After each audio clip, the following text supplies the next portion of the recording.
5 of 9 members here, so we do have a quorum, although I don't think we have any items of new business that require a vote today. Correct. Okay. Notice was properly posted? Okay. Has anybody had a chance to review the minutes? Okay. Would anybody like to make a motion to approve the minutes from April and May? So move. All in favor? Aye. Any opposed? Okay. We'll move on to new business. Michelle?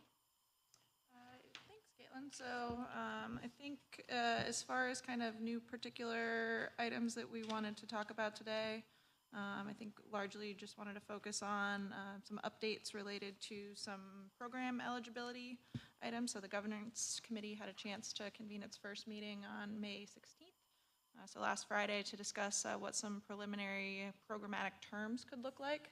I think our original thought was that we would discuss a little bit of updates since then, but I think one challenge, as we had discussed at that particular meeting, obviously kind of in the absence of having some clarity around the timing of transfer of the city's funding commitment, so the $2.5 million that was authorized in fiscal year 24-25, I think we're in a little bit, it complicates our ability in some ways to have a good faith conversation about that at this point, understanding that there are some limitations to the other funds that have thus far been committed. So while we have made progress on the ESD fund side, those funds are not able to be used for any type of administrative costs.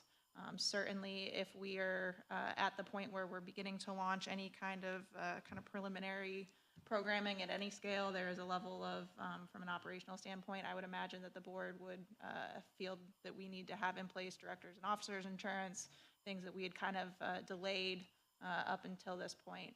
And we will not be able to use those ESD funds for those types of administrative expenses. So I'm happy to kind of go into a little bit more detail, but I do just wanted to make sure that that was kind of clear for everyone. To the extent that there's particular questions or concerns that the board wants us to go into in more detail here, happy to do that as well. Any indication of when that funding might move, the 24-25 funding?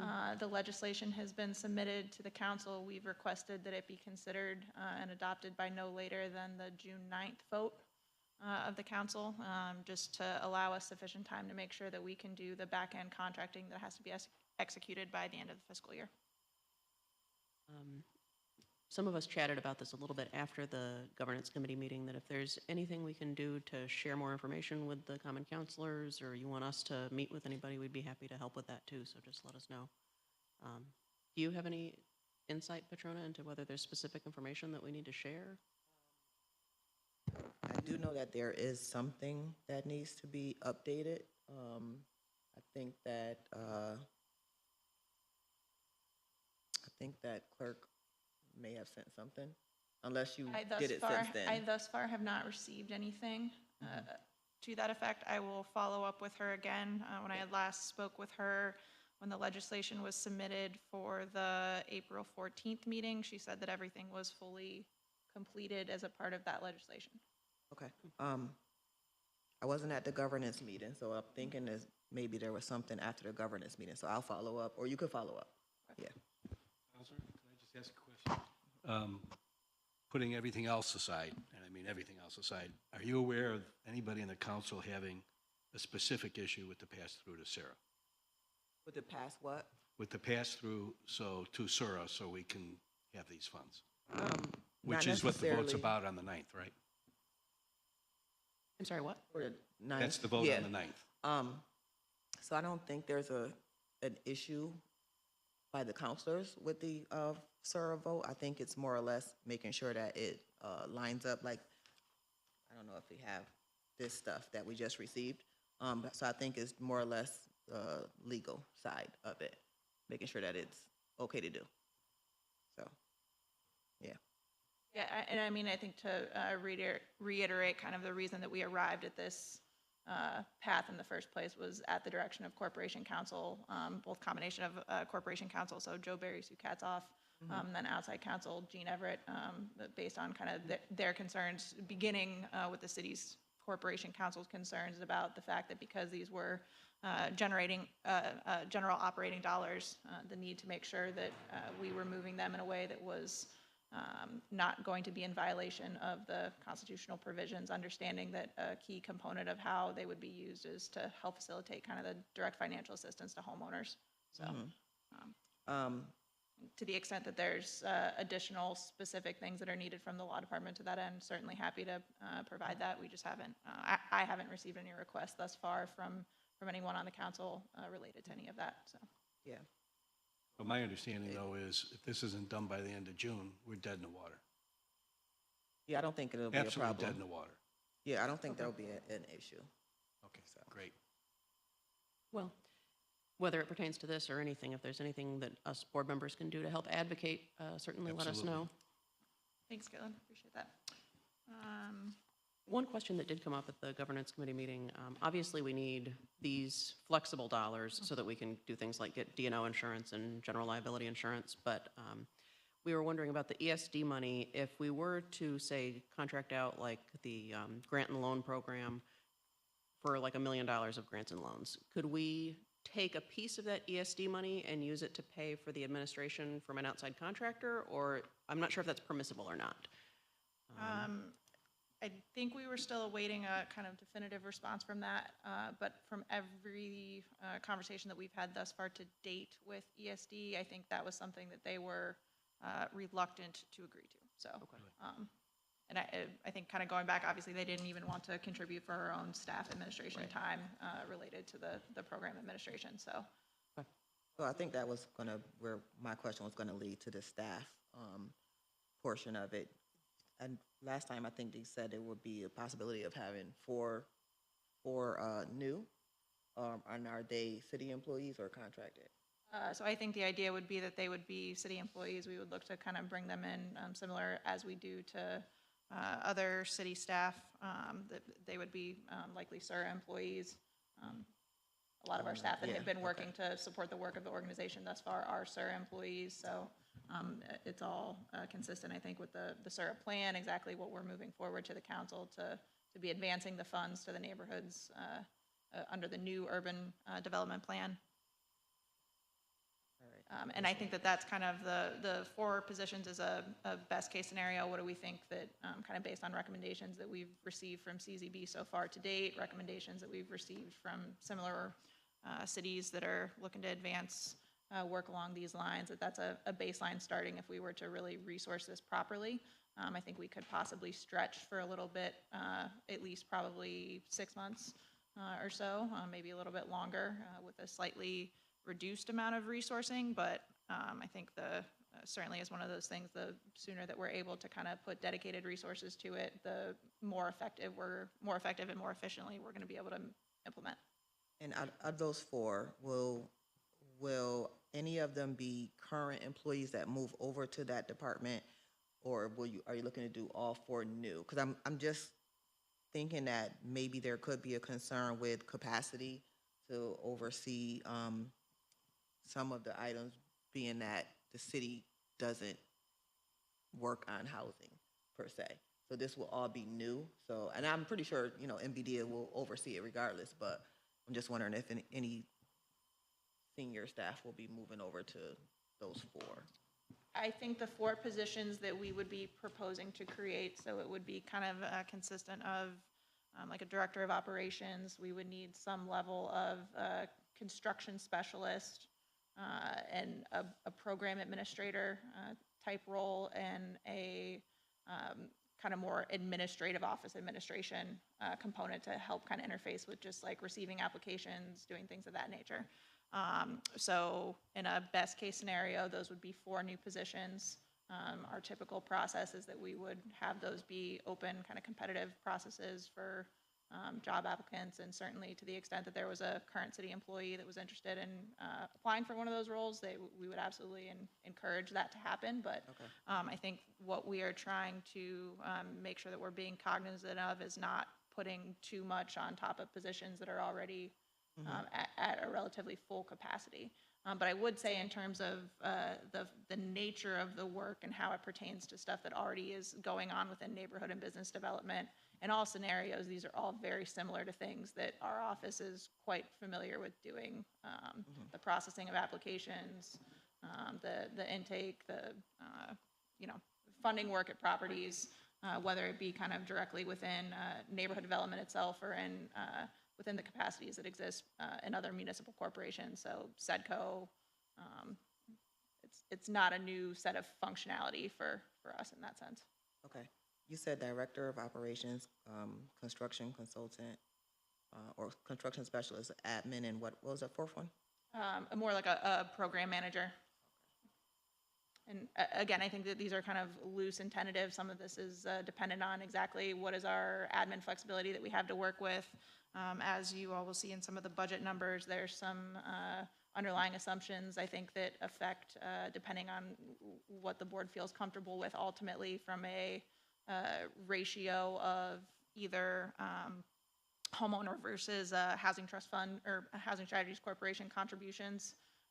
If we have a higher percentage of program costs that are being covered by the Housing Strategies Corporation, those are less dollars that we would have available to be using for different admin resources. If we were to keep it at closer to 50-50, 60-40, then that gives us a little bit of increased flexibility. So.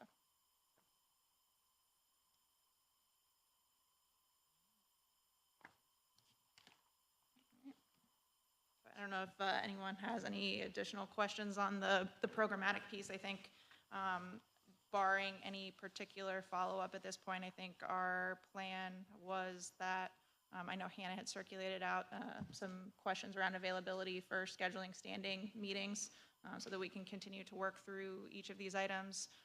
I think the next timing of when that would be, if we were to try to hit it so that it's a kind of 2-week opposite cadence of when these meetings would be scheduled, that would at least position us to have some definitive confirmation as to whether or not the council has moved on the items at hand, and then we could look to kind of wrap those up. But certainly if there's other preferences for how to proceed at this point, happy to adjust accordingly.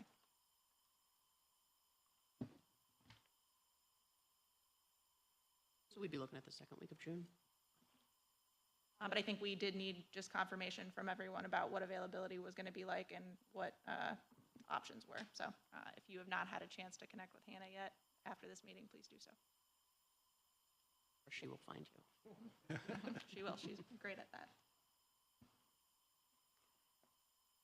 I'm going to take over the... Sorry I'm late. Busy day in City Hall. Where are we? So we were just walking through some new business, talked a little, approved our minutes, talked a little bit about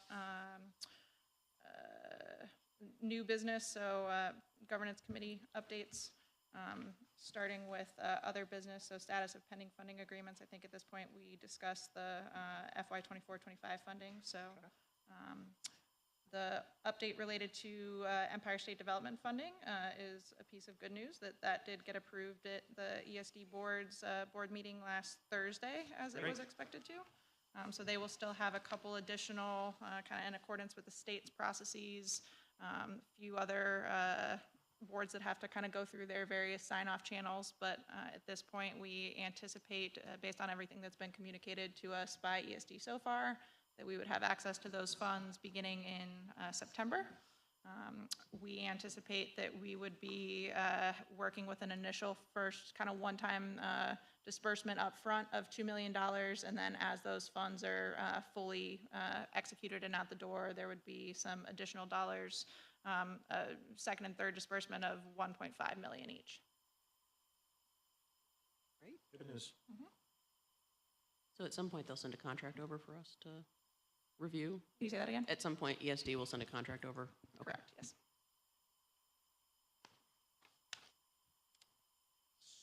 What else? Michelle, any director updates for us? Yeah, so I did circulate, I know that there was a request to take a look at some of the preliminary kind of budget items, I think, and the question kind of came out of what are we expecting that we should, as we're thinking about what some preliminary programming looks like around kind of a block challenge-esque program versus larger programming, what kind of numbers do we need to think about hitting? The document that I circulated, and it's going to be very difficult to read what's in front of you, I would highly recommend taking a look at it on a laptop or something after this meeting. I think the purpose of circulating it at this point was really just to, for the board to get a sense of kind of there's a little bit of variation here, and for a couple different reasons. So some of this has evolved over time as we have been working with the CZB team. There's 3 tabs, I think, that I had called everyone's attention to within what was circulated. So the first one was focused on kind of what does over a 10-year period, what should we be thinking about in terms of just total number of projects that we would be moving, and based on kind of a estimated direct cost for intervention, and then also including some additional funds for administration that we would need to be taking into consideration. I think a lot of the early math was predicated on what was effectively kind of like a 60-40 split on average, and it was assuming about $27,000 per project. Some of the later iterations, most recently that we have received, are including a higher number of projects that we would aim to hit. Just understanding that there's kind of some increased additional volume, particularly within like the Tip Hill neighborhood where we have more multifamily units. More projects, and anticipating a different kind of, I guess, higher distribution of Housing Strategies Corporation contribution compared to homeowners. So it's anticipating about a 70-30 split. The preliminary math that we have, where we're breaking out what is specific to kind of programming at what type of level, so more kind of exterior block challenge homeowner projects versus more involved homeowner renovation projects, that is all predicated on some of the earlier numbers. And so I think probably the next exercise that needs to happen in conjunction with Governance Committee and Finance Committee is kind of putting together something that we think is a realistic number that we feel comfortable with based on what we expect capacity to be from an administrative perspective, what we expect capacity to be from a fundraising perspective, where do we think we can kind of split the middle. Certainly, I think the biggest determination there is where does the board ultimately decide that it feels most comfortable as it pertains to what seems like an acceptable homeowner versus Housing Strategies Corporation contribution. So 27,000 would be our contribution or the total project? that's the estimate average per project. So, and there could, and so I think in the document that I circulated this morning, it includes on the 3rd tab like a high, low, high average, low estimate. So it could be as low as like $7,500 for a given project, and up to, I think it was maybe 75,000. I don't know if I don't have the tab, not cooperating with me at the moment, but. Feels so low. That's what I was gonna ask, where did you come up with that number? How'd you get to that number? But that would be what, a medium in the Again, middle? that's an average, right? So there's a lot of projects that we might be doing that are akin to kind of the smaller homeowner block, exterior, not significant dollar amounts, and then there's going to be another portion of projects that are gonna far exceed that 30,000. So it's really kind of an average estimate based on all the different neighborhoods. There's going to be variation based on each neighborhood in terms of there's some slight variability in terms of capacity to pay. So Eastwood right now is estimated to have a little bit of a higher capacity to pay than Elmwood is. So. And I can't recall it. Go ahead. So the homeowner contribution is going to vary by neighborhood? The estimates that Charles had kind of put together assumes that there's going to be different capacity to pay in different neighborhoods. So that's kind of, I think, what some of how we arrive at the average numbers. Again, this is all, these are projections, right? So there's going to be a lot of things that are going to change over time. Certainly have to consider things such as what the impact of like tariffs could be, construction costs, all of those other things that kind of affect some of this. But we're doing our best to take into account that there's going to be variability, even just with what we understand today, differences in ability to pay across the different neighborhoods. What repairs were taken into consideration to come up with any of the numbers? Is it just the physical building, or is it the property? I think structure was largely kind of the main focus, obviously, for some of the exterior homeowner block challenge items. Those were very much inclusive of like landscaping and things like that, but those are also the smaller dollar amount projects, at least in the way that we're thinking of them at this point. But I guess if you could maybe say, is there something in particular that you're thinking of on the premises of the property outside of the structure itself? Yeah, I mean, the broader value of the full property would be, possibly fences, maybe Yeah. trees, if they need to be Yes. pruned Yes. or removed or added. Then driveways, sidewalk is covered already, so. Yeah, so all of those things have been kind of taken into account in these projections. Things that are not taken account into these are additional costs that come from things, so like the infrastructure pieces of it, resources that would be going into code enforcement for some of the properties where we know that that needs to be a relevant factor. So those are all additional pieces of it, but obviously not necessarily ones that are direct contributions of the Housing Strategies Corporation. It is something like globally within the city that we have to think about, but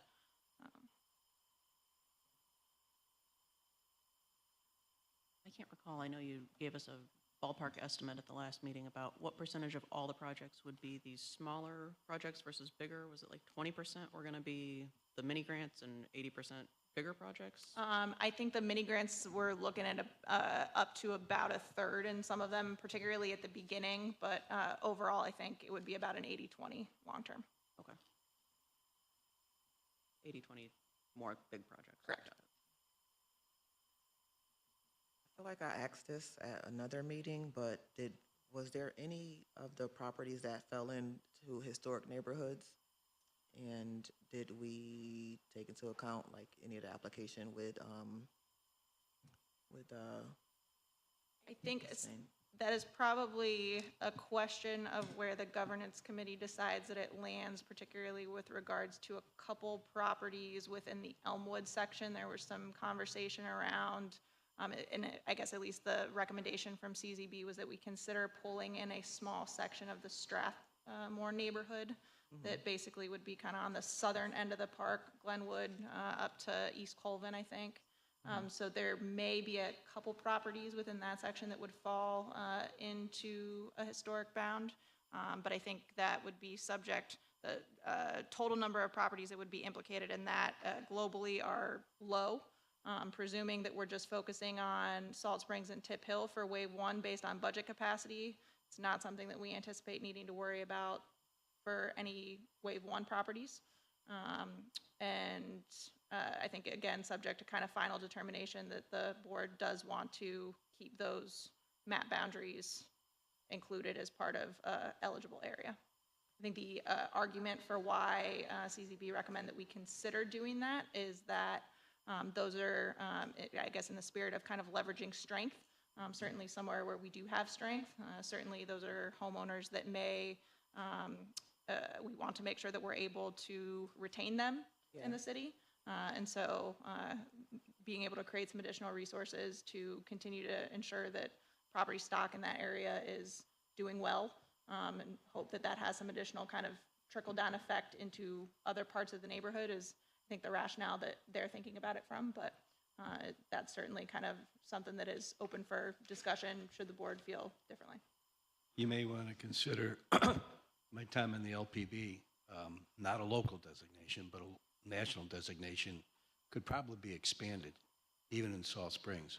I mean, with the success of what was done in the Westcott area, you could leverage the tax credits there with this. And I think that could be expended. You might want to talk to the LPB chair and see if something could happen Yeah, there. certainly something that we're happy to explore. Michelle, so related to that point, because I think, Counselor, I'm guessing you, when asking about historic preservation, you were kind of thinking about the permitting and approval implications of that. And so related to that, obviously, we're in a unique position in that we control that end of the process. Has there been consideration put towards pre-development and permitting assistance as part of the services that we provide? Yeah, so Hannah and a lot of the other members of the MBD team have been putting a lot of thought just into how we're thinking about permitting and coordination between all of the MBD divisions already for the last several months now, and most certainly is something that we want to make sure that any project, whether it's through Housing Strategies Corporation or in other areas, projects that are receiving funds through the city in some capacity, that we're putting those on a particular train of focus. Yeah, I mean, just thinking out loud about it. Even that NBD involvement in the application vetting to determine, okay, somebody wants to improve their front steps while they are in the right of way, and so you'll need an encroachment or those types of things, or they're proposing something that just isn't allowed. So, yeah, I think the more collaboration there, the better. But Certainly. good, you're already thinking about it. Not surprised. So again, I think the goal of presenting this today was basically just in response to the question that came up. As I mentioned, it certainly needs a little bit more work, and we will be continuing to chip away at that in the context of governance and finance committee meetings. So What else, Michelle? I think those are my big updates for right now. Anybody else have anything? Any further discussion since our last, what was it, a governance committee meeting? Is that when we saw each other last? Other than the parade yesterday? Nice job. Thank you. Eastwood. Any further discussion between, and I know you're wearing multiple hats here, Karen, but home headquarters and your office in terms of opportunities for collaboration here? And I jotted something down very simple. Why just pushing your mic down, Karen? Sorry. For the people. It's for the people. It's just it's super simple, administration based on Sharp. Somebody said that we should consider that. You know, keeping kind of home headquarters as the back office, so to speak, doing the loan officer things, loan closings, any kind of underwriting, which can mean anything like eligibility, if there is any. But all approvals, all customer contact coming from the city, being the forward-facing, or the trust fund or the strategies group. And then we can go ahead and lend, be the homeowner matching portion. We can do that no matter what the amount, so. Thank you. All right, so, Is that, I guess, would that be dependent on income qualification for, okay. No, it's all based on the funding source, presumably? it's all based on the funding source and on the lending component. We can work on some agreement, so there's no issues. Imagine customers might like the one-stop shopness of that. Yeah, agreed. And again, we can be as forward as you would want or as behind the scenes as you want. So we don't post applications. We don't have applications. You guys have all the applications. You're just essentially sending somebody over to the office to do a transaction. Consider the seed planted. Thank you for following up on that. I'm glad I asked, Karen. Any other business to come before the board? Motion to adjourn? Oh, Caitlin? really hearsay at this point, but there is a significant amount of funding again in the New York State budget for land banks. And HCR is looking at ways that they can not duplicate their other programming, but get land banks offering some new services. And one of the things that they're interested in is grants and loans for middle-income homeowners. So that may be something that we can bring to the table to plug into this chart, and it might not pass through the Housing Strategies Corporation, but we can count it as part of our, X number of dollars in this neighborhood. All right, excellent. Knock on wood. Great, thank you. I heard Rob make a motion to adjourn. Do we have a second? All in favor? Opposed? Meeting is adjourned. Thanks, everybody. Thank you. Sorry again for being late.